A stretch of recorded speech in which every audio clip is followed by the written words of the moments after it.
These woods are an example of what can be accomplished without man's interference. This forest, away from any town or communal society, is as untouched by man as any mass of green can be. It would be easy to mistake an area like this as a place of solitude and silence. That is not the truth. Here, there is no substantial evidence of civilization, but that does not mean it is without life. Wind and water fill the amphitheater with motion and meaning. Endless chatter of woodland beings permeates within this arborous cathedral. These are not idle conversations.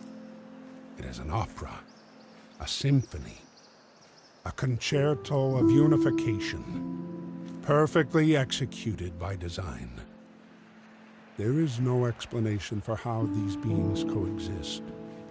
There is no reason to know why. Within these trees, among these streams, life is, and that is good enough.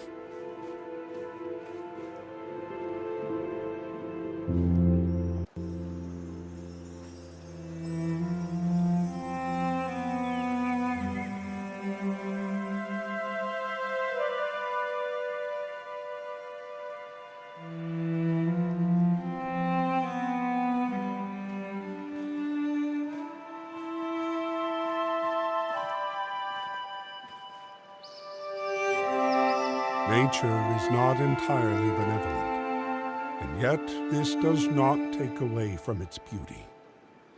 Animals are hunted and eaten alive, with no knowing of anything outside of this forsaken wood. Human life is very much the same. Every day is lived knowing that any moment could be your last. But it is assumed that now is not that moment. Today is not that day. There is a desire to strive for significance. But in the end, every day ends just the same. These vicious beings live doing what they must do to survive, even if it means the end of another creature's life. Does this make them any different than the small rodent burrowing its home within the confines of a tree to seek shelter from the outside world? Even something as beautiful as a flower can be subjected to draining the essence of other greenery to stand a little bit taller and glow a little bit brighter. There is a cruelty in nature that brings about destruction, and yet this forest still stands. Life carries on, even if it's not the life that came before.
At the heart of the forest lies a massive, ever-reaching oak, as large as a hill upon a mountain, standing alone and apart from the rest of the forest, encircled by still water.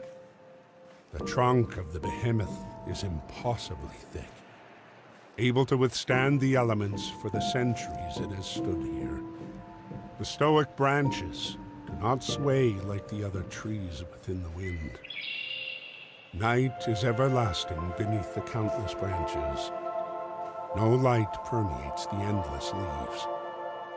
There is one thing that this beast of a structure exacts more than any other being on this planet. It endures.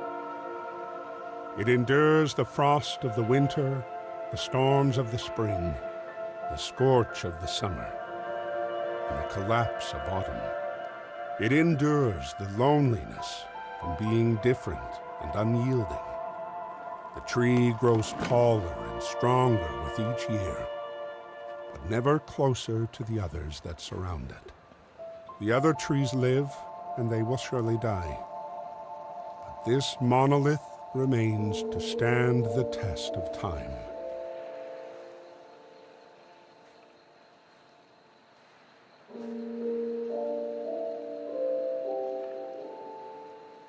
Streams cut into the wooded area like capillaries, carrying the essence of life from the top of the hills to all the organs of the forest.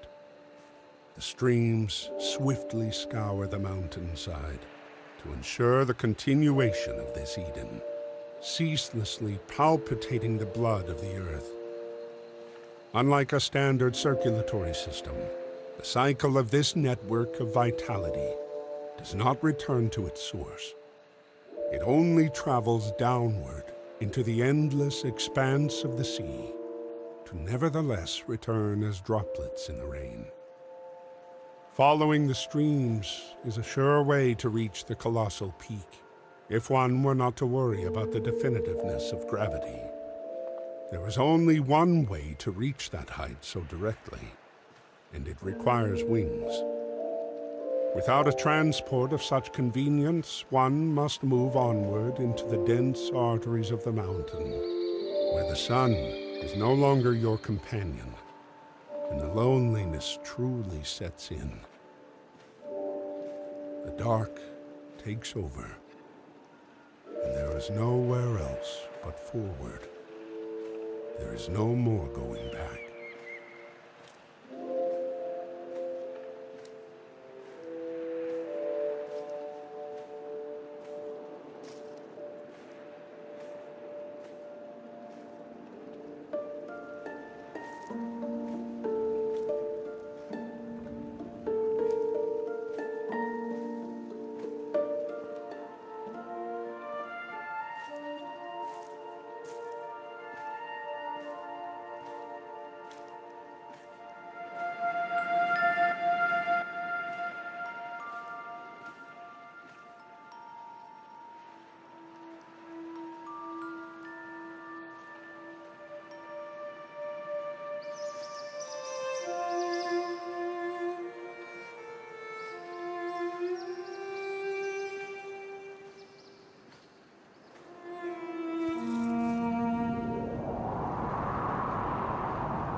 Darkness overtakes those who enter this realm of wet and stone. Turning back leads to another kind of blindness that only incepts at the great divide of light and the abyss. It is better to become accustomed to the dark on our journey within.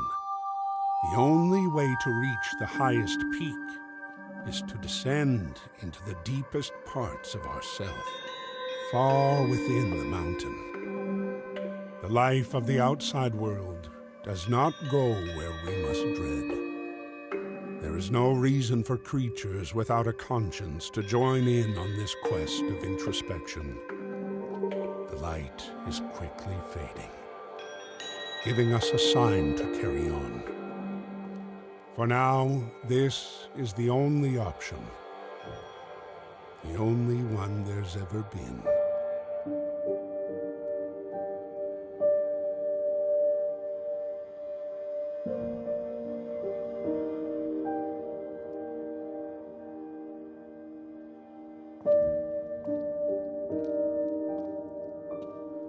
This seemingly vacant corridor within the chasm consists of a series of interconnected tunnels, winding inward and outward. There is no telling where one path stops and another begins. But we must choose regardless. There is a strange familiarity about this darkness, as if you have been here once before. But that is not the case. You have always been here. You have never left this darkness, not for many years. The abyss has become a companion and reminder of the warped life you lead. Not everything is the way it should be, but it still is all the same.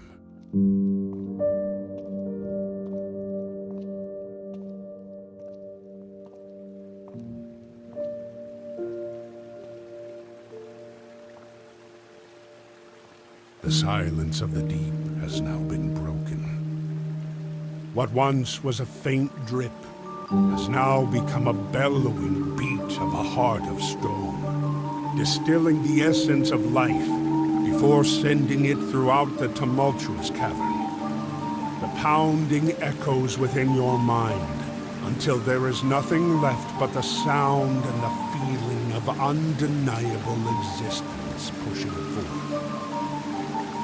It has been ages since someone met with a pulsating rock. The visions granted by this enchanting boulder bears witness to your own faults.